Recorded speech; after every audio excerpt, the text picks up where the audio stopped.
This area looks rather mundane compared to the outside of the building. As you can see, it's a hallway full of lots of doors. There's not a whole lot that we can do here, so let's start by just taking a closer look at each of these doors. Toothpick. Interesting.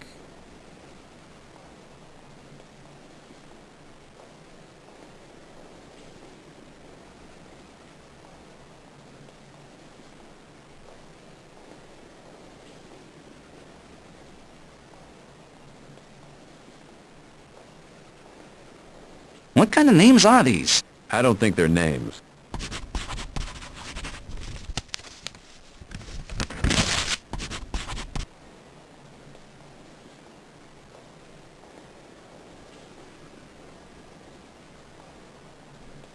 We can't do anything with these doors, they are just there in the background.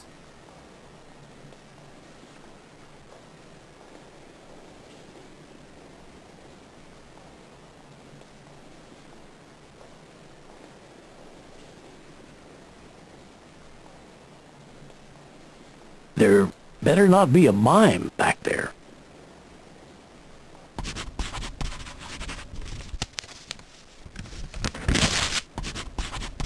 How does he expect us to find him? We still haven't tried every door. Yeah, but he could have said to us last door on the right or something. He's gotten a lot of cheap thrills out of watching Jake jump through hoops tonight. I think he gets off on it. He likes to see us rack our little brains for his entertainment pleasure.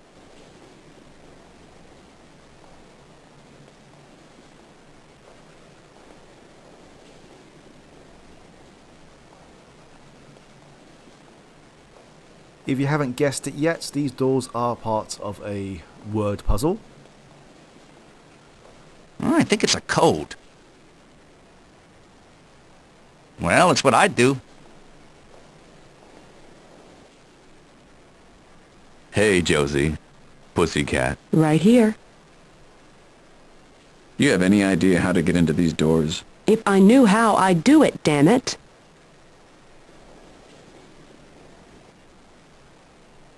Noah, old pal of mine? Jake, I gotta say, this is one of those days where everything I see, I say, now I've seen everything. You have any idea how to open any of these doors? Believe me, I'd tell you, just keep trying. I'm sure something will come to me, unless it doesn't.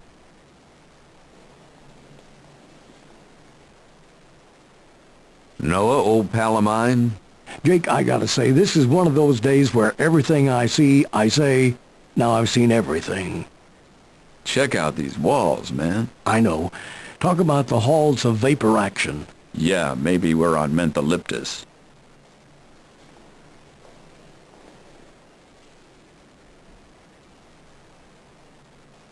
Joe, come here.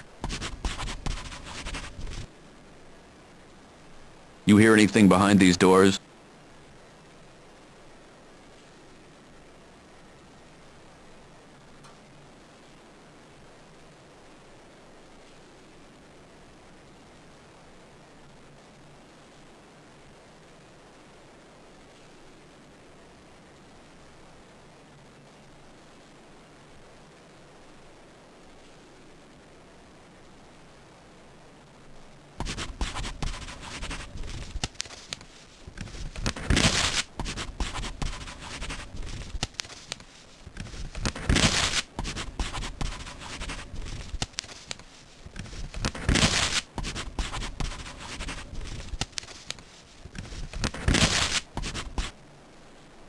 Never mind, I can see you're running dangerously low on paper.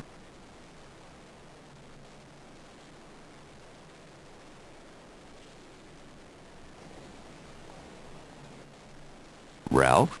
Yes, Jake?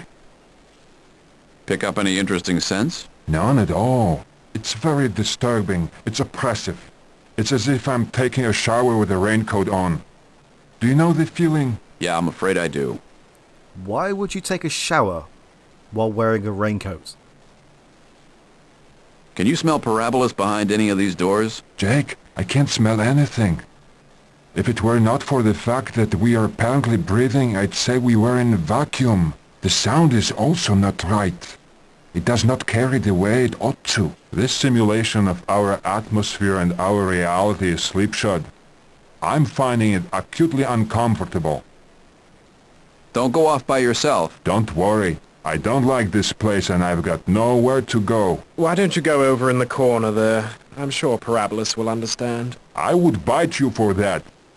Except that you might bite back.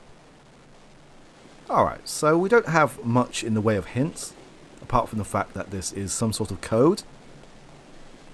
What we need to do here is we need to knock on the doors in the correct order. And we need to take all the individual words that we've collected and form them into some kind of sentence. Just like we did with the 2 games that we had earlier in Casimir's, and well, actually we had 2 games in Mike's as well.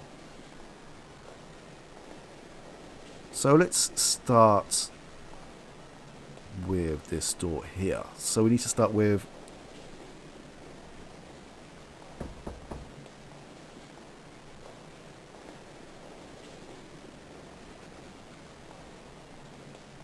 well, that's good to know.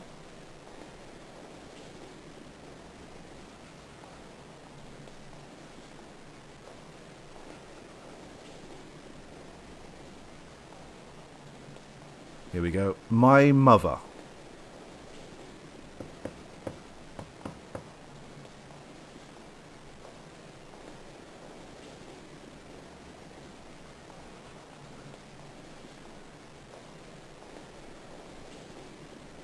My mother says.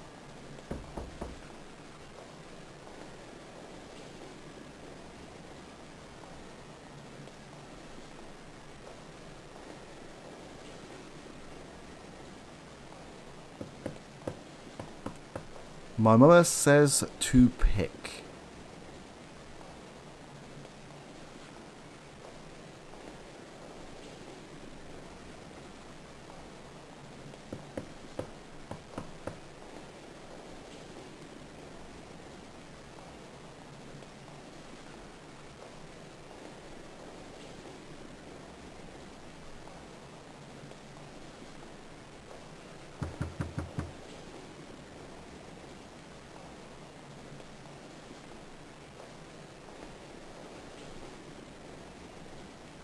Yeah, we're almost there. So the whole sentence is, my mother says to pick the very best one.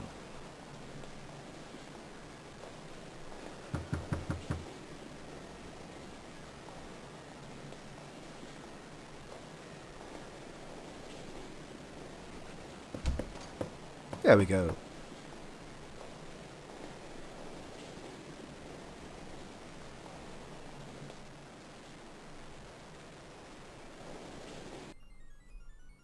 Very good, very good. Come in. Nice office. That's exactly correct. I mean, it's my first attempt at a nice office. Do you mind if I ask what I might expect to pay if I wanted to rent, say, a small office in the area? No, this is just something I threw together because I hoped you were coming.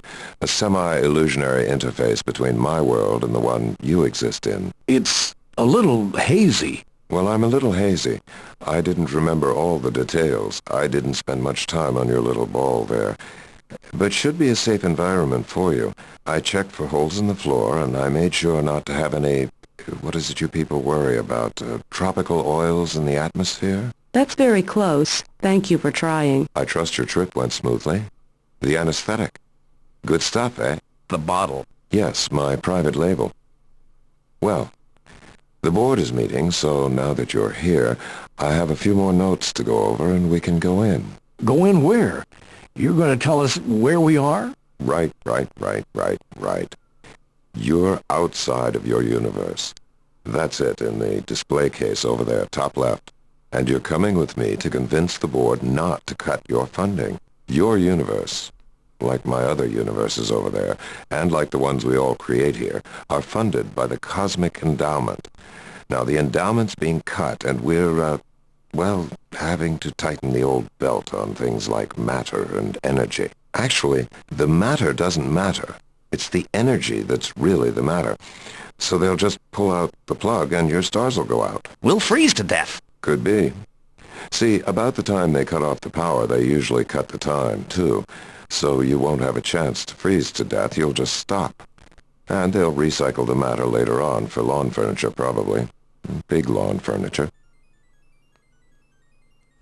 In quite an unusual move for this game, we only have a limited amount of time in this area. I don't think it's actually time-based as such, but it's more based on the amount of actions we can take in this room, which is a bit of a shame as pretty much most things that we can interact with have additional dialogue attached to them.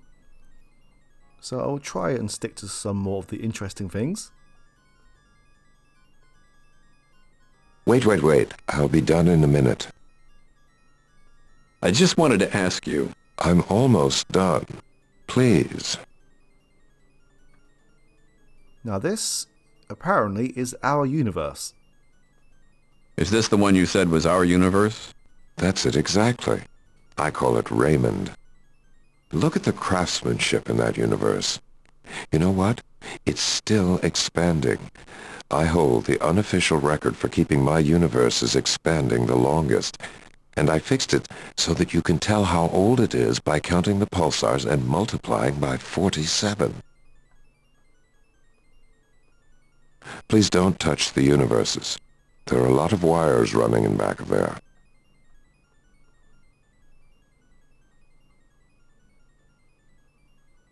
What's causing the color of this universe? Lots of red giants? Supernovas? Is it hell? Grenadine. Is this another universe? Yes. This is Lynn. Lynn was my first universe, so it's also sort of a good luck charm for... So that makes it your quasi-mojo. I had a little hunch back at the bar you'd say that. Is this universe contracting? Snuffy. Yup. Oh. Why? Maybe you just got out of the shower.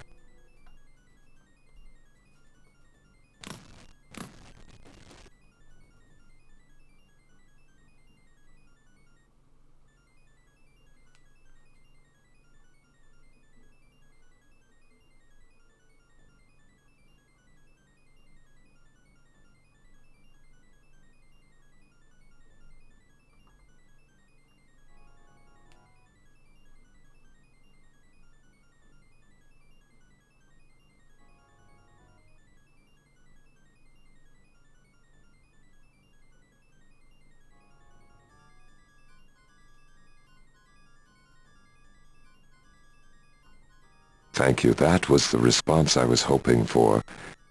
Was that a withering look? Suave and coolly condescending? That's exactly correct. Perfect. This mist, is it a gas? Well, it's amusing, but I wouldn't exactly call it a gas. This is the medium we exist in. I've manipulated the plasma temporarily to simulate the reality you're used to, and I've approximated relative appearances for myself and the others at the hearing. I wanted to finish all the molding and spackling and stuccoing and painting, but I did have the hearing to prepare for. It's okay.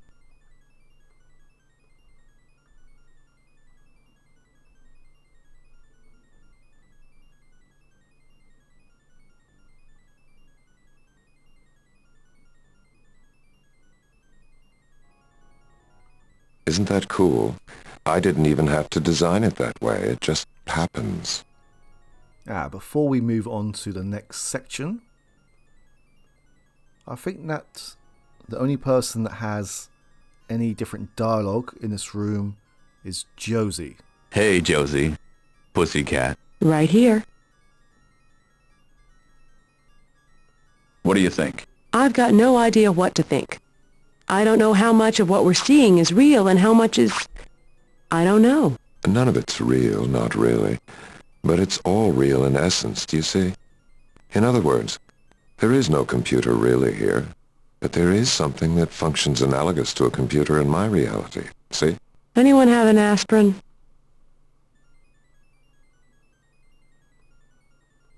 Careful, please don't.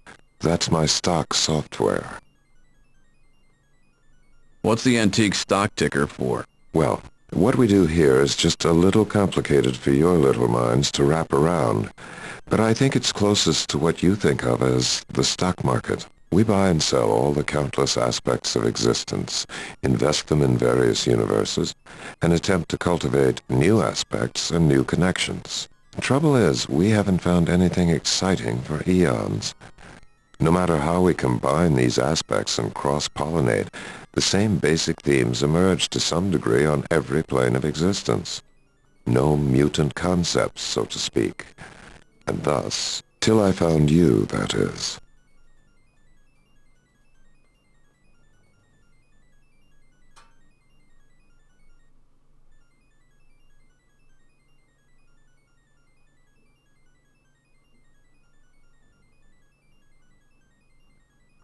Just give me a few more minutes. What kind of plant is that? Rather, what kind of plant would that be if it were a real plant? Schefflera. Gesundheit.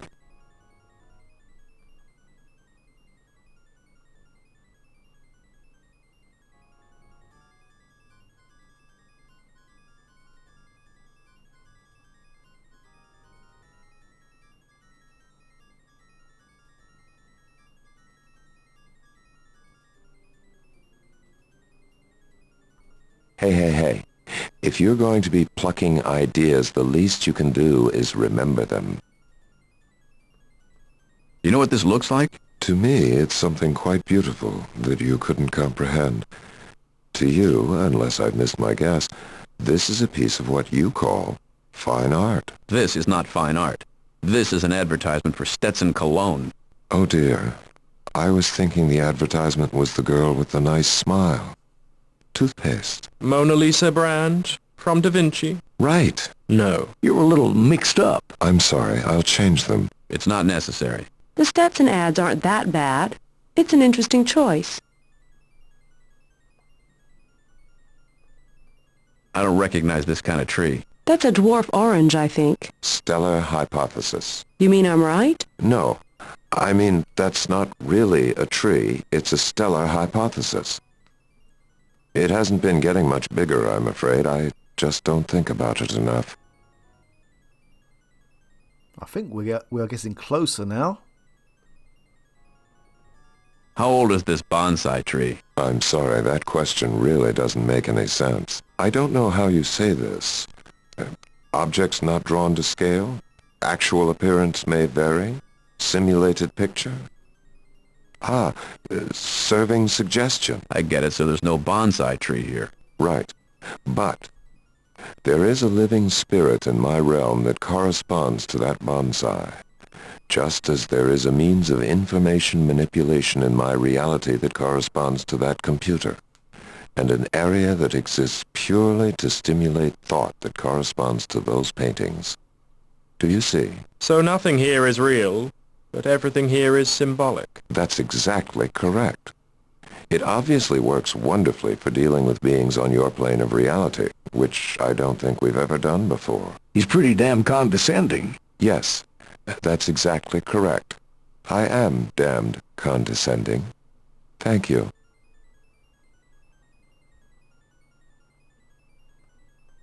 That's a handsome lamp. Brass? No, it's pure dialectical materialism, but the finish makes it look like brass.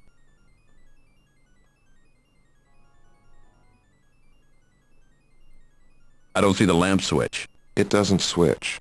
It stays a lamp. How do you turn the light on? The light? Never mind. Here we go. Okay. Dog and pony show time. Let's go.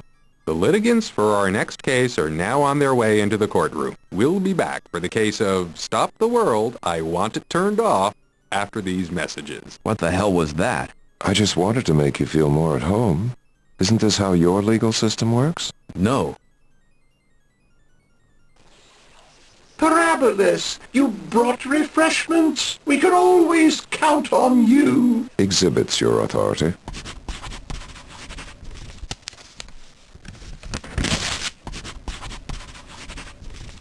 Oh, I hope not.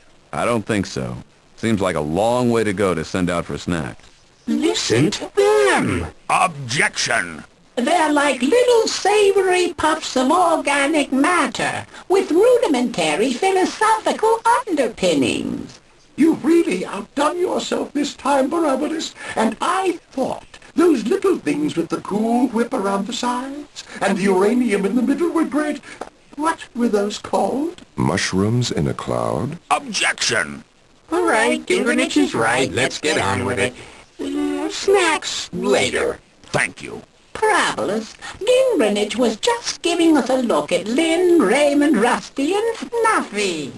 Are you through with your presentation, Gingernich? Almost. I want to go on record that I am personally horrified by the prospect of shutting down the Universe Generation Project. I don't need to tell you how important it is and blah blah blah. Objection. I'll sustain that. Gingernich, can you be more specific? Well, my love of evolving universes is well known. The element of chaos we create out of the simple percolation of matter and energy has challenged the way we look at our omniety. But what has come out of the universes since then? A few aesthetically pleasing molecules, some very amusing theological constructs. Cool Whip. But these are divertissement and folderol. Certainly not a proper expenditure of this administration's continuitesimal empiricism. So while I believe the universes have served their purpose admirably, even I must regretfully conclude that there's simply no justification for maintaining them further. Besides, I need Parabolas for other projects right now, to help take up the slack for the cuts we've made in the ephemerally cosmic insurance corporation. Advertisements and folderol? Is he actually talking like this? He's not saying those words. He's not actually saying anything. But the way you're hearing it is the essence of what he's expressing. Thank you, Gingernich. And now let's meet our other litigant.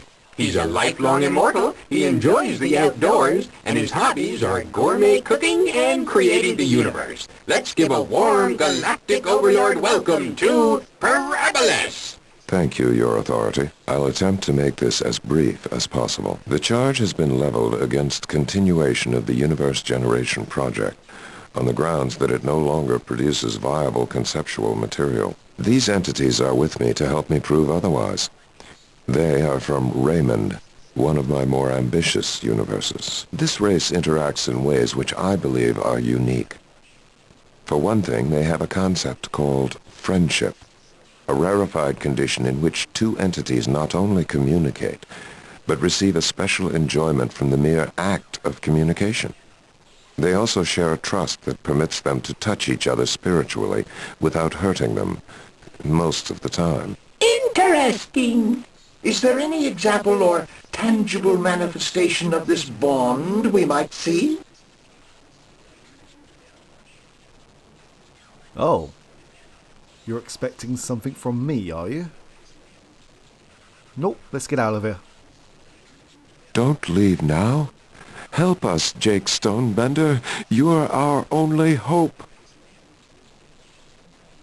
So, what exactly did you want from me? We are simply looking for some tangible manifestation of the quality Parabolas has described. So, what exactly did you want from me? We are simply looking for some tangible manifestation of the quality Parabolas has described. Okay, I was hoping that there would be some individual dialogue, but I'm guessing all three of these... Well, I'll just call them board members, as I don't want to offend by... I was going to call them organisms, but I'm guessing they act as one. You, sir, are a complete ass. Objection! Astrophysicist. What? What's the problem?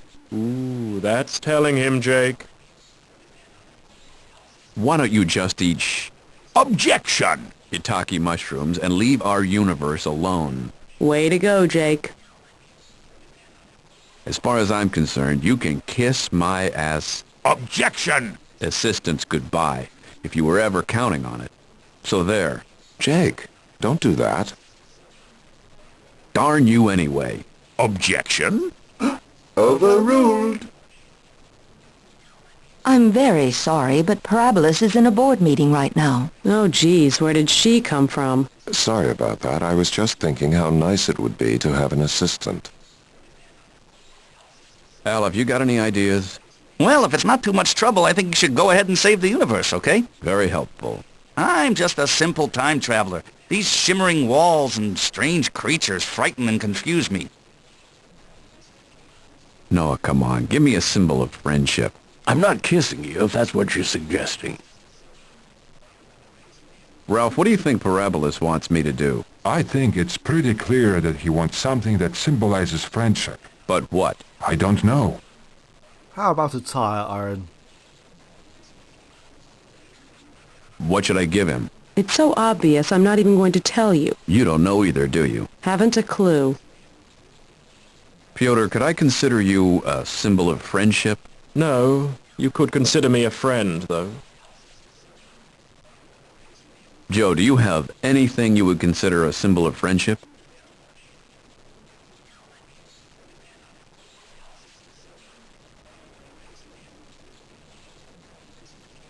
Apparently, it's this whistle. What is this?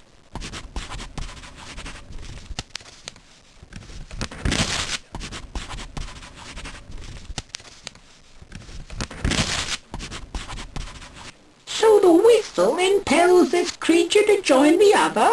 No, I don't answer it because I have to, or because I'm required to, but simply because I like to. This is in no way unique.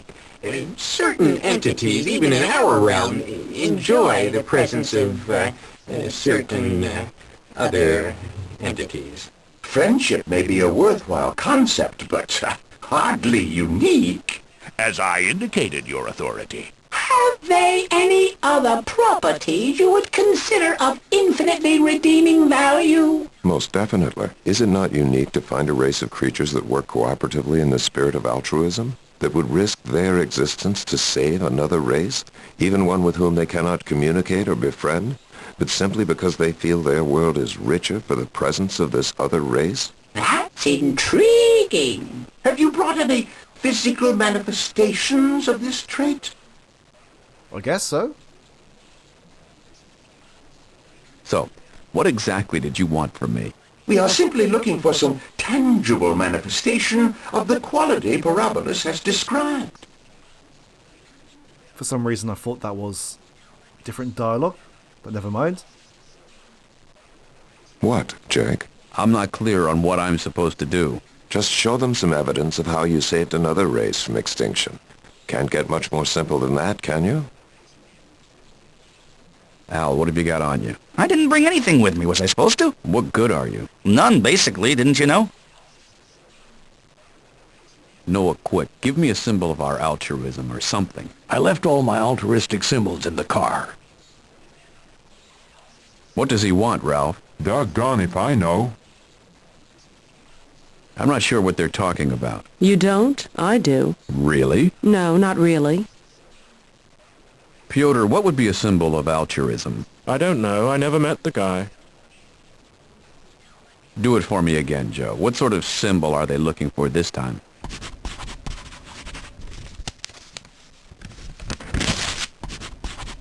There we go. At least one of our 6 companions has been helpful.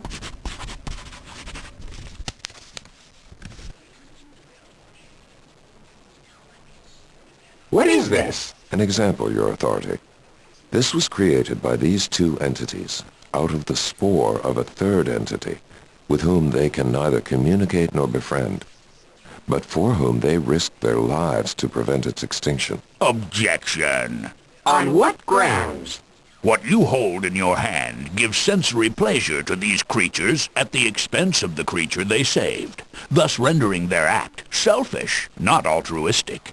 In fact, altruistic acts give these creatures spiritual pleasure. It feels good for them to commit what they laughingly refer to as altruistic acts. Therefore, the acts are hardly altruistic. Always? Often enough. Mother Teresa, the shameless hedonist. I'm afraid, Parabolis, that Gingrinich's point is well taken, Have you any more evidence of worthwhile singularities that might be grounds for maintaining the universe? If it please the board, Parabolus is grasping at straws. I have to agree. One more item, Your Authority, and I believe I can satisfy your requirements. Speak. This race laughs. Which is? They go to great lengths, sometimes disgusting lengths, to invoke in each other a spontaneous, involuntary explosion of positively charged energy. They use it for everything. To heal, to calm, to amuse, to define, to form and reinforce spiritual bonds, to deflect pain. I'm afraid I don't understand. Of course you don't. If you understood it, it wouldn't be necessary to preserve it and study it. And they're the only race in all the universes that generate it.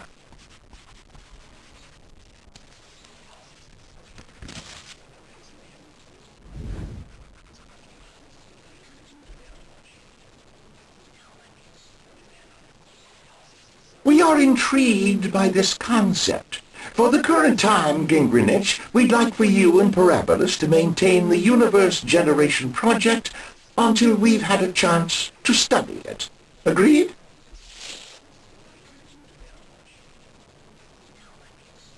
Point of order. Yes?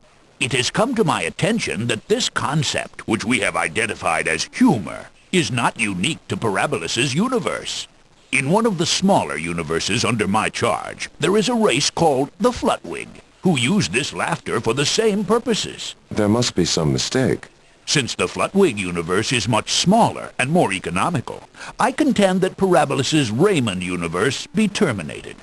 Should the board wish to study humor in the future, the Flutwig will be available at a greatly reduced cost. But I was positive.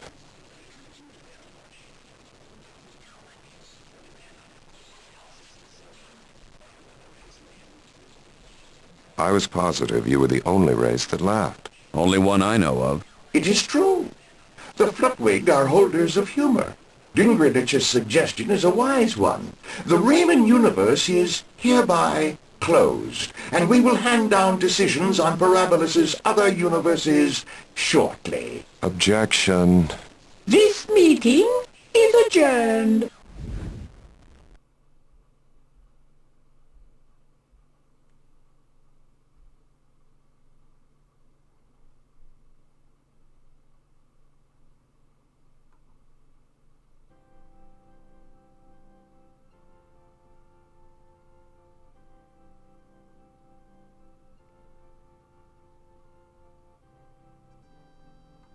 The defendants are on their way out now. Mr. Stonebender, let me ask you something. How did you feel about the judge's decision to bring your world to an end? Don't ask such stupid questions.